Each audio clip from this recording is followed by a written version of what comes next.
तो चरण निहारे हैं, सीता के देखे कान नहीं। कितनी बड़ी बात। मैंने तो चरण, हे राम, मेरे को कुंडल पहचानने के लिए तुम जो दे रहे हो, मेरी भावना सुनो क्या है, मेरी साधना क्या है। मैंने तो चरण निहारे हैं, सीता के देखे कान नहीं। राजेंद्र धन्य। डीएसपी कॉलेज इंदरगढ़ की प्रिंसिपल साहब है राजेंद्र, खड़े हो। ये बचपन के मेरे भक्त हैं। देखिए बहुत योग्य हैं ये छोटे थे तब इनके यहाँ मैं गया था, श्योपुर जिला है बात। धन्य। बैठो। इंदरगढ़ के प्रवचन में ये सबसे ज्यादा मदद करेंगे। इंदरगढ़ वाले इनको जोड़ लेना। मैंने तो चरण निहारे हैं, सीता के देखे कान नहीं। ये लक्ष्मण कितनी ऊंचाई से बोल रहे हैं। लक्ष्मण की साधना एक साधारण साधु से और ऊंची साधना है। जो घर बार छोड़ करके साधु हो जाता है, उसकी भी दृष्टि शायद इतनी पवित्र हो पाती हो। महान संत की तो बात छोड़िए, लेकिन सामान्य संत इतना महान। देखिए लक्ष्मण क्या एक संत रूप ही है, ये संत की दृष्टि। लक्ष्मण कहते हैं सीता जी के कान नहीं देखा प्रभु मैंने, आप कुंडल की बात कर रहे हैं। मैं तो बिच्छुओं का सेवक हूं, मुझे कुंडल की पहचान नहीं। मैं तो बिच्छुओं का सेवक हूं। जितने दुनिया के देवर हैं उनके लिए बहुत बड़ा संदेश लक्ष्मण दे रहे हैं कि जो आपकी बड़े भाई की पत्नी है उसका कितना ऊंचा स्थान होता है, उसके प्रति तुम्हें क्या दृष्टि रखनी चाहिए। ये भाभी मनोरंजन का साधन नहीं है, भाभी का स्थान मां के समान होता है। माता के देखे कान नहीं। मैंने तो चरण निहारे हैं, माता के देखे कान नहीं। मैं तो बिच्छुओं का सेवक हूं। मुझे आगे गाने दो, तुम पीछे से गाना, नहीं तो आला हो जाएगा।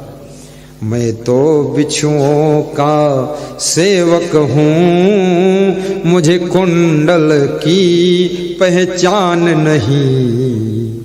राम बहुत दुखी हुई कि लक्ष्मण तो इतना महान है, इसने कान ही नहीं देखे तो कुंडल की पहचान ही नहीं। ये कुंडल कौन पहचानेगा।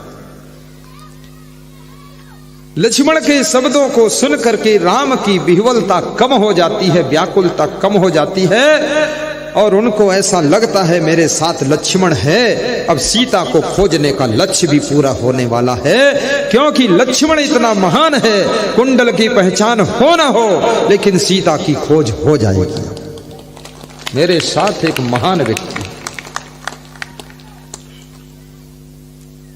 राम की मन की स्थिति थोड़ा ठीक हो जाती और वे खुद कुंडल पहचानते, कहते हाँ ये मेरी भार्या सीता की कुंडल है। सुग्रीव ये कहां मिले तुम्हें, कैसे मिल गए कुंडल? ये आकाश से गिरे थे राम। तो कौन गिराया? बोले एक नारी विलाप करती हुई जा रही थी इस दिशा में, चलो इसी दिशा में खोज करते। आगे चल करके गिद्धराज जटायु से भेंट होती है। जटायु ने भी समाचार बताया कि मेरे प्राण तो आपकी गोद में छूट जाएंगे।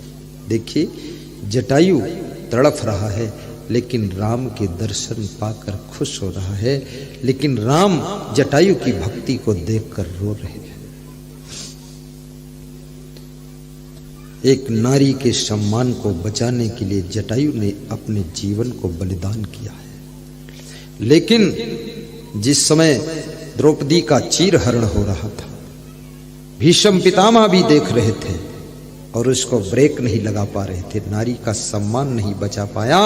तो भीष्म पितामह जब सरसैया पर मरने के लिए पड़े थे तो कृष्ण भगवान उनकी सरसैया के समीप खड़े होकर हंस रहे थे। देखिए, भीष्म पितामह मरने जा रहे हैं, सरसैया पर पड़े हैं, कृष्ण पास में खड़े हंस रहे हैं, और जटायु मरने जा रहा है, जटायु हंस रहा है, लेकिन राम भगवान उसके लिए रो रहे हैं। याद रखना, जिसने नारी का सम्मान बचाया है उसका नाम जटायु है, उसके लिए भगवान भी रो रहा है, लेकिन वो हंस रहा है क्योंकि मैंने बहुत अच्छा काम किया है। आज भीष्म पितामह ने नारी के सम्मान को नहीं बचा पाए, इसलिए सरसैया पर पड़े रो रहे हैं, लेकिन भगवान हंस रहा है। अरे दुष्ट, तू अगर ताकत लगा देता तो द्रौपदी का अपमान करने वाला कोई नहीं होता। इसलिए याद रखना, नारी के सम्मान में जटायु की तरह समर्पित हो जाना चाहिए। प्रसंग तो बहुत लंबा है, लेकिन टाइम खत्म हो चुका है, इसलिए विराम होने जा रहा है। आज एक दोहा याद करके जाइए। क्या? संगति से सुख उपजे, कुसंगत से दुख हो, कहे कबीर तहाँ जाइए जहाँ अपनी संगत। कमलनाथ आए हैं क्या? हो सकता उसका मन हो जाए हम भी प्रवचन सुन ले, बूढ़ापे में तर जाए, क्या फायदा। साहिब आज मैं आपके बीच में 3 प्रश्न रखूंगा। पहला प्रश्न है,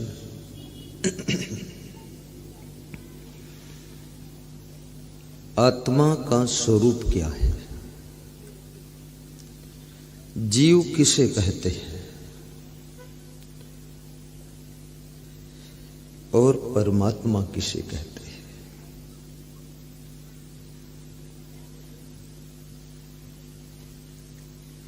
परमात्मा कहाँ निवास करता है? ये बड़ी मार्मिक बात है। कबीर साहब से, तुलसीदास से, चाणक्य से, कृष्ण से, उपनिषद के ऋषियों से ये प्रश्न पूछा गया है कि आत्मा कौन है और परमात्मा कौन है? ये परमात्मा कहाँ रहता है, भगवान कहाँ रहता है? ज्यादातर लोग मानते हैं कि भगवान ऊपर रहता है, और मानना भी चाहिए ऊपर, कि भगवान को अपने नीचे रखना ठीक भी नहीं, क्योंकि आपसे बड़ा तो भगवान है ही, तो ऊपर ही ठीक है।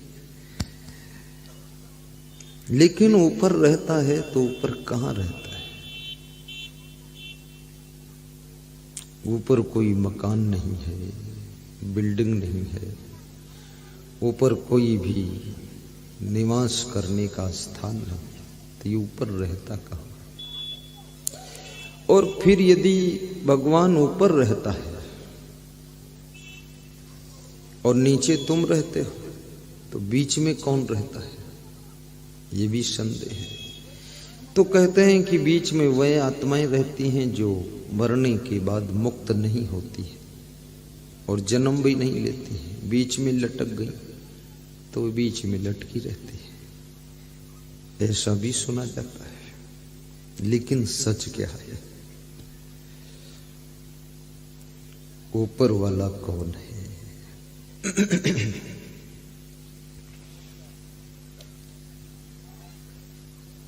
और भगवान के भय से भी बहुत लोग पाप नहीं करते। भगवान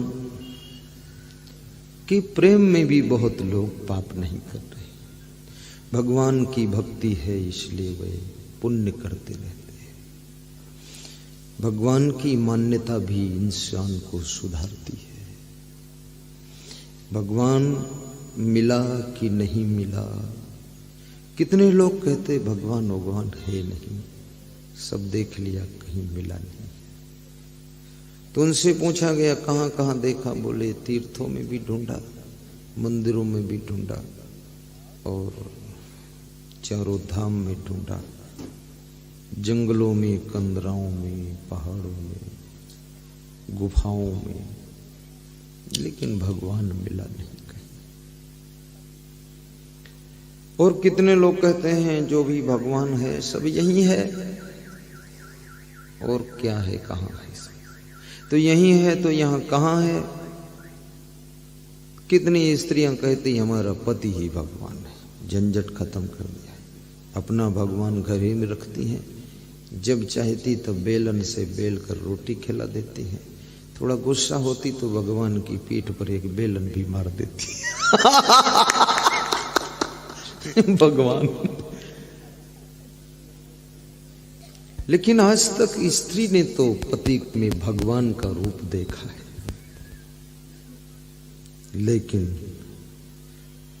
पुरुषों ने स्त्रियों में नारायणी का रूप बहुत कम देखा है।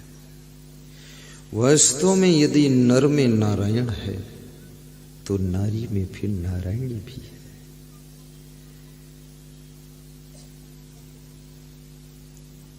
इसलिए कहते हैं कि दिल में खोज दिल ही में खोजो, यह करीमा रामा। दिल में खोजो, फिर से कबीर साहब ने कहा कि दिल में ही खोजो, दिल में खोज दिल ही में खोजो। डबल रिपीट कर दिया है, 2 बार कहा कि दिल में खोजो और दिल में ही खोजो, देखिए 2 बार। कबीर साहब को संदेह, एक बार ये लोग माने न माने क्या पता इनको, डबल बात कहा कि दिल में खोज दिलई मां खोजो, दिल में ही खोजो। लेकिन सबकी खोज अलग अलग है।